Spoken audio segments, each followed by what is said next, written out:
Hello students, मैं अभिषेक सिंह स्वागत करता हूं आपके अपने यूट्यूब चैनल पर। तो स्टूडेंट्स, आज हम पढ़ेंगे मानव रक्त यानी ब्लड। क्या होता है ब्लड, कैसे हमारी बॉडी में बनता है, मेल में कितना होता है, फीमेल में कितना होता है, आज हम इस वीडियो में जानेंगे रक्त के बारे में। आइए शुरू करते हैं। आप देखिए यहाँ पे लिखा हुआ है साहब। अब इसमें देखते हैं हम सबसे पहले, रक्त एक तरल संयोजी ऊतक है। यानी रक्त यानी ब्लड एक लिक्विड कनेक्टिंग टिश्यू है। टिश्यू आप जानते हैं, यानी कोशिका को मैंने अपने पिछले चैप्टर में आपको पढ़ाया था। कोशिका है, कोशिका के बहुत समूह मिलकर क्या बनता है, ऊतक बनता है, यानी टिश्यूज बनता है। तो रक्त होता है यानी लिक्विड फॉर्म में हमारी पूरी बॉडी को, टिश्यूज को कनेक्ट करने का काम करता है। यानी यहाँ से अगर जैसे ये आया एडी से, और पूरा कनेक्ट करने का काम, पूरी बॉडी को सर तक कनेक्ट करने का काम कौन करेगा, तरल फॉर्म में, लिक्विड फॉर्म में रक्त। ठीक है, याद रखना, रक्त एक तरल संयोजी ऊतक है और रक्त के अध्ययन को कहते हैं हेमेटोलॉजी। रक्त के अध्ययन को हेमेटोलॉजी कहते हैं। और रक्त का पीएच मान 7.4 यानी पोटेंशियल ऑफ हाइड्रोजन कितना होता है, 7.4 होता है। शरीर के भाग का कितना परसेंट होता है हमारे में रक्त, यानी 7 से 8% हमारी बॉडी का 7 से 8% रक्त होता है। ठीक है, मेल में कितना रक्त होता है, मेल में रक्त होता है 5.5 लीटर और फीमेल में रक्त होता है 5 लीटर। मेल में कितना होता है 5.5 लीटर और फीमेल में रक्त होता है 5 लीटर। और वयस्क में रक्त का निर्माण क्या होता है, कहाँ होता है, किसी एडल्ट में रक्त का निर्माण कहाँ होता है, जैसे वो होता है अस्थि मज्जा यानी बोन मैरो। अस्थि मज्जा क्या होती है, बोन मैरो क्या होता है, आइए जानते हैं। देखिए सबसे पहले, कोई भी आपने जैसे किसी भी हड्डी है, ये हड्डी है, इसकी हड्डी के बीच में एक जालीनुमा, लाल रंग की एक जालीनुमा टिश्यूज होते हैं, जाली टाइप के बिछे हुए होते हैं। उन टिश्यूज से रक्त का निर्माण होता है। रक्त का निर्माण के साथ साथ रक्त में आरबीसी होता है, डब्ल्यूबीसी होता है, प्लेटलेट्स होता है।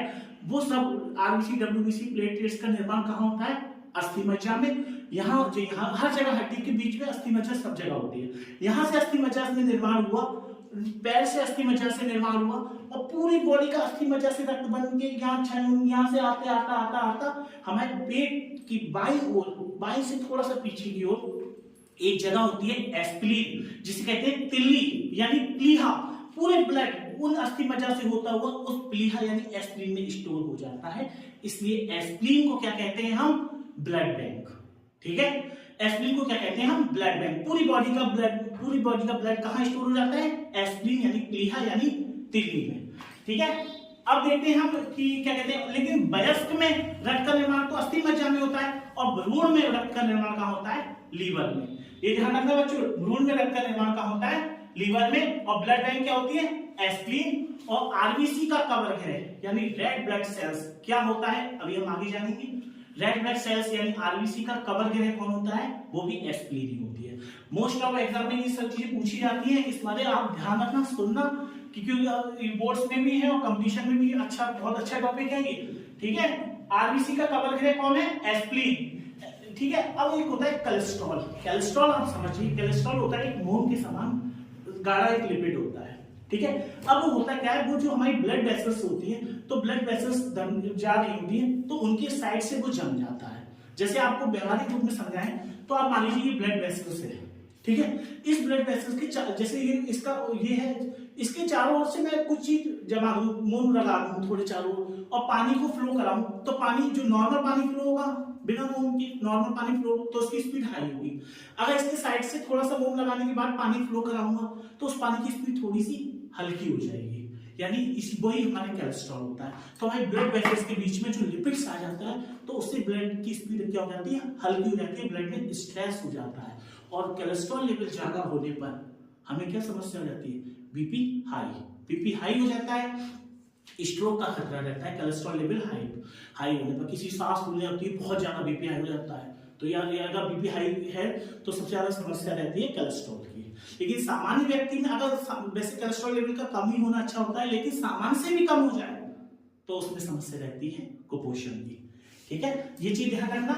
यानी कोलेस्ट्रॉल लेवल, और क्या कहते हैं, कोलेस्ट्रॉल अच्छा भी होता है लेकिन सामान्य है। अच्छा कोलेस्ट्रॉल अच्छे में क्या होगा, कोलेस्ट्रॉल हमारी बॉडी में विटामिन डी भी बनाता है, कोशिका की झिल्ली को भी बनाता है। जैसा आप यहाँ देखेंगे, हार्मोन की कोशिका झिल्ली, हार्मोन्स, ये कौन बनाता है, कोलेस्ट्रॉल बनाता है। लेकिन कोलेस्ट्रॉल होना कितना चाहिए सामान्य व्यक्ति में, 200 mg प्रति डेसीलीटर होना चाहिए किसी सामान्य व्यक्ति में। हैं। आप इस सेक्शन का आप स्क्रीनशॉट लीजिए, फिर हम नेक्स्ट इसके फीचर्स को और को इसके कंपोनेंट्स को जानते हैं ब्लड के, आप स्क्रीनशॉट लीजिए।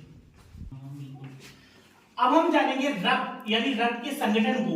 अब रक्त के संगठन को हम देखेंगे, रक्त कितने प्रकार से बनता है हमारा। रक्त क्या कहते हैं, दो चीजों से मिलकर बनता है, एक बनता है प्लाज्मा और एक होता है रुधिराणु। प्लाज्मा रक्त का होता है हल्का पार्ट यानी पीला पार्ट। आपने देखा होगा कि प्लाज्मा कितना परसेंट होता है प्लाज्मा रक्त में, 55%, और रुधिराणु यानी ब्लड कॉर्पस कितना होता है, 45%। अब प्लाज्मा क्या होता है, रुधिराणु क्या होता है। मैंने एक आर्टिफिशियल ब्लड बनाया था अभी घर पे, तो आप ऐसे समझ लीजिए जैसे ये पूरे को आप मान लीजिए रक्त, ठीक है, ये देखिए आप, ये पूरे को है रक्त, तो इसमें जो नीचे जो रेड वाला पोर्शन दिख रहा है ये आपका है 45% यानी रुधिराणु यानी ब्लड कॉर्पस, और जो ऊपर दिख रहा है आपको ये येलो वाला ये है आपका प्लाज्मा, ये कितना परसेंट है, 55%। तो प्लाज्मा आपका 55% और रुधिराणु आपका जो ब्लड कॉर्पस है ये कितना 45%। और जो आपका जो रेड वाला सेक्शन दिख रहा है, जो ब्लड कॉर्पस दिख रहा है, इसी में इसमें ठोस पार्टिकल्स होते हैं यानी आरबीसी, डब्ल्यूबीसी, प्लेटलेट्स, वो सब कहां होती है, रेड वाले सेक्शन में। और प्लाज्मा में क्या होता है, प्लाज्मा में 90% जल होता है, 7% प्रोटीन होती है, 0.9% लवण होते हैं, बाकी ग्लूकोज, बाकी अन्य चीजें होती हैं, ठीक है। अब इसमें प्रोटीन कौन कौन सी होती है इसे हम देखते हैं। प्रोटीन के बारे में हम समझते हैं, दोबारा से आप देख लीजिए कि ये जो नीचे वाला सेक्शन है इसमें आरबीसी, डब्ल्यूबीसी, प्लेटलेट्स, और ऊपर वाले को कहते हैं प्लाज्मा, ठीक है। अब प्लाज्मा में जो प्रोटीन होती है वो होती है 3 प्रोटीन, एक एल्ब्यूमिन, ग्लोबुलिन और फाइब्रोसिन।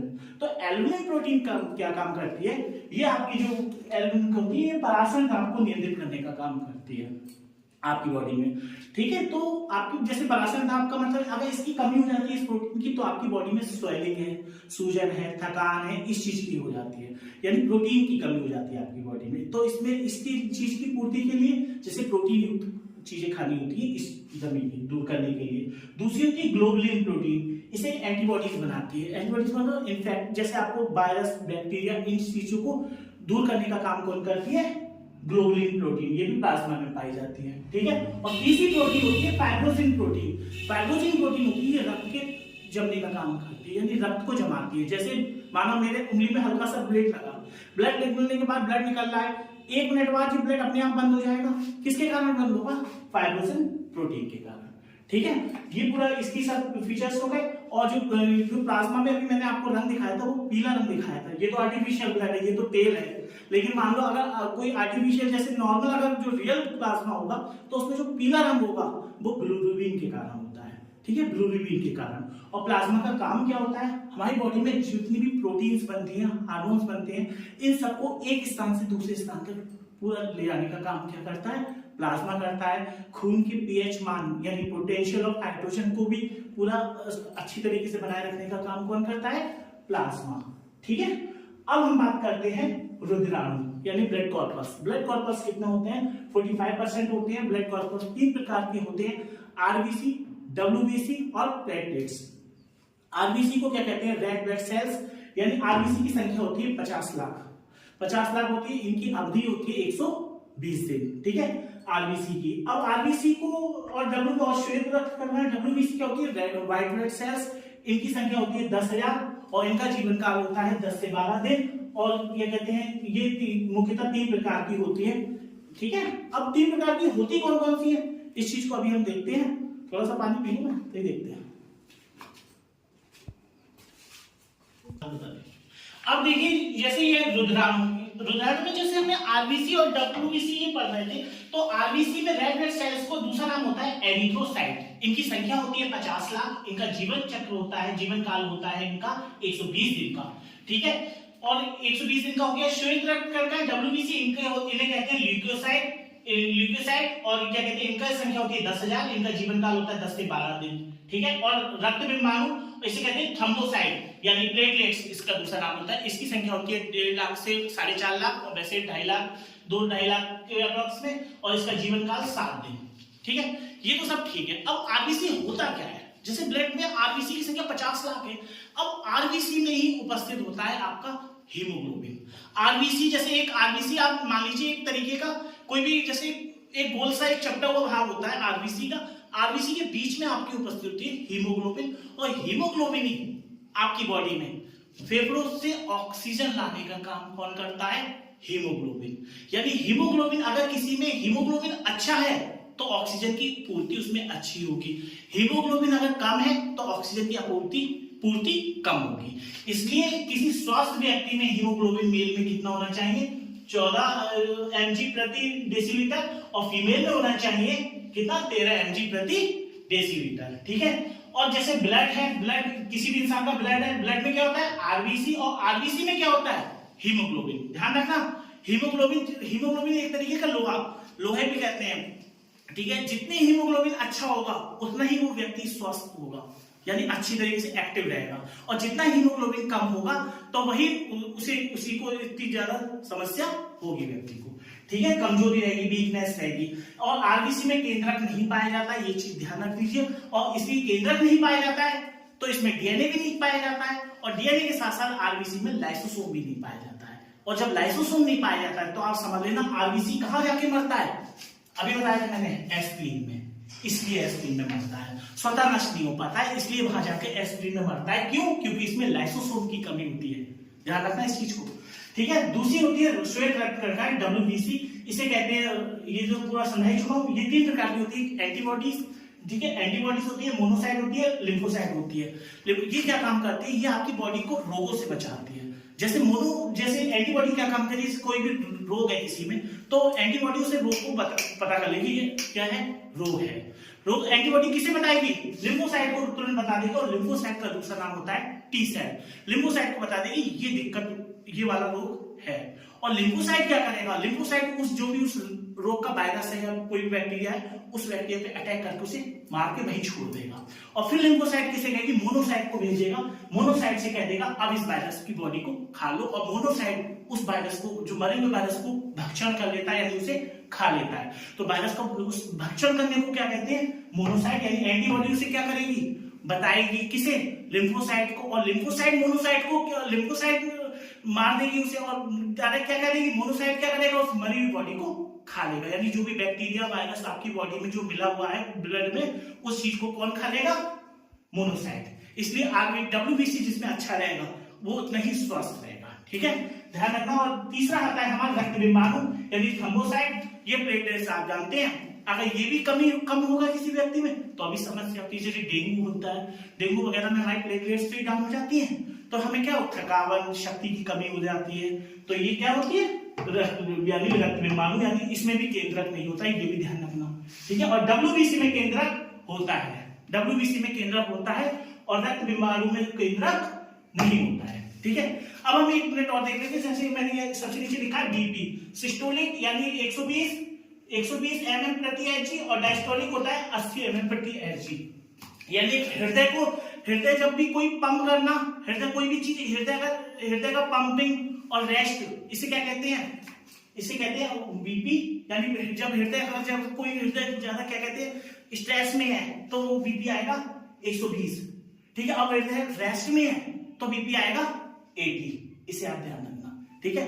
ये सब यानी ब्लड, धमनी में ब्लड जाता है, यानी बीपी जो फ्लो होता है हमारे ब्लड को, उसी को कहते हैं हृदय से। ध्यान रखना बच्चों, इस चीज का अच्छे से स्क्रीनशॉट ले लीजिए, और बहुत ज्यादा इंपॉर्टेंट टॉपिक है ये आपके लिए। ठीक है। इस चीज को और नेक्स्ट वीडियो में किस चीज पे बनाऊं, इस चीज के लिए मुझ पे कमेंट करना आप। तब तक अपना ध्यान रखिए। ठीक।